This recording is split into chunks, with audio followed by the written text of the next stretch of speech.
মহার্ঘ ভাতা প্রদানের একটি কমিটি গঠন করেছেন। গঠিত কমিটিকে স্বাগত জানাচ্ছি। আজকে মুখলেসুর রহমান স্যার জনপ্রশাসন মন্ত্রণালয়ের সচিব মহোদয়কে কৃতজ্ঞতা জানাচ্ছি। একই সাথে সর্বনিম্ন কমপক্ষে 10,000-এর নিচে নয় এমন একটি প্রস্তাব সরকার কাছে দিয়ে বিগত পয়লা জুলাই থেকে এর বাস্তবায়নের জন্য আমরা সকল কর্মচারীর পক্ষ থেকে প্রস্তাব পেশ করছি। 2015 সালের বেতন কমিশন ঘোষণার পর ব্যাপকভাবে 11-20-এর কর্মচারীদের যে বৈষম্যের মুখোমুখি করেছিল, তখন থেকে সরকারের কাছে আমরা আমাদের বৈষম্যের কথা উপস্থাপন করে প্রতি মুহূর্ত, প্রতি মাস, বছরে বিভিন্ন কর্মসূচি রেখেছি। যে বেতন বৃদ্ধি হয়েছিল 2015 সালে, পরবর্তীতে দেখা গেছে আমাদের এই বেতনে আমাদের কর্মচারীদের 10 দিন অথবা 15 দিন চলে না। প্রিয় কর্মচারী ভাই ও বোনেরা, আপনারা জানেন এই দীর্ঘ পরিক্রমায় কর্মচারী কল্যাণ ফেডারেশন আমরা রাজপথে সার্বক্ষণিক এরই প্রতিবাদ করেছি। বেতন কমিশন গঠন করার জন্য আন্দোলন সংগ্রাম করেছি। অন্তর্বর্তী সময়ের জন্য আমরা মহার্ঘ ভাতা দাবি করেছি। আমরা প্রতি মুহূর্ত আমরা কর্মচারীদের সমস্যা নিয়ে আমরা আপনাদের মুখপাত্র হিসাবে যখন যেই সরকার আসছে সেই সরকারের সম্মুখীন হয়েছি।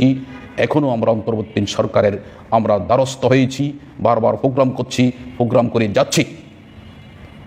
এত সংগ্রাম, এত আন্দোলন, এত পরিক্রমার পরে বাংলাদেশ সরকারি কর্মচারী কল্যাণ ফেডারেশন তথা দাবি আদায় ঐক্য পরিষদের এই শ্রম সাধনার কারণে, আপনাদের সহযোগিতার কারণে আমরা গত সপ্তাহে আলোর মুখ দেখতে পেলাম। কর্মচারীর দুঃখ দুর্দশার কথা জেনে আমাদেরকে মহার্ঘ ভাতা প্রদানের একটি কমিটি গঠন করেছেন। আমরা ডক্টর মোহাম্মদ ইউনূস স্যারকে ধন্যবাদ জানাচ্ছি, উপদেষ্টা পরিষদকে ধন্যবাদ জানাচ্ছি, গঠিত কমিটিকে স্বাগত জানাচ্ছি। প্রিয় কর্মচারী ভাই ও বোনেরা, আপনারা দীর্ঘদিন আমাদেরকে সহযোগিতা করেছেন, দীর্ঘদিন আন্দোলন সংগ্রামে সম্পৃক্ত থেকেছেন এবং সম্পৃক্ত থেকে আমাদেরকে যে সহযোগিতা করেছেন আপনাদের প্রতি কৃতজ্ঞতা জানাচ্ছি। একই সাথে আজকে মুখলেসুর রহমান স্যার জনপ্রশাসন মন্ত্রণালয়ের সচিব মহোদয়কে কৃতজ্ঞতা জানাচ্ছি। স্যার, আপনার উদ্যোগ, আগ্রহ, উদ্দীপনা এবং আপনার যে ভালোবাসা আমাদের প্রতি প্রকাশ করেছেন আজকে সারা বাংলাদেশের সরকারি 15.5 লক্ষ কর্মচারী, বেসরকারি 7 লক্ষ কর্মচারী, 22 লক্ষ কর্মচারীর পক্ষ থেকে আপনাকেও কৃতজ্ঞতা জানাচ্ছি। আশা করি আগামী 1 সপ্তাহের মধ্যে এর একটা দিক নির্দেশনামূলক আলোকপাত করবেন, ঘোষণা দিবেন, ঘোষণা আনবেন, বিশ্লেষণ করবেন। এই বিশ্লেষণের প্রত্যাশায় সারা বাংলাদেশের সকল কর্মচারী এই কমিটির দিকে আমরা চেয়ে আসছি। আপনি আশা করি আমাদের প্রত্যাশা পূরণ করবেন। ন্যূনতম সর্বনিম্ন কমপক্ষে 10,000-এর নিচে নয় এমন একটি প্রস্তাব আমাদের জন্য নিয়ে আসবেন।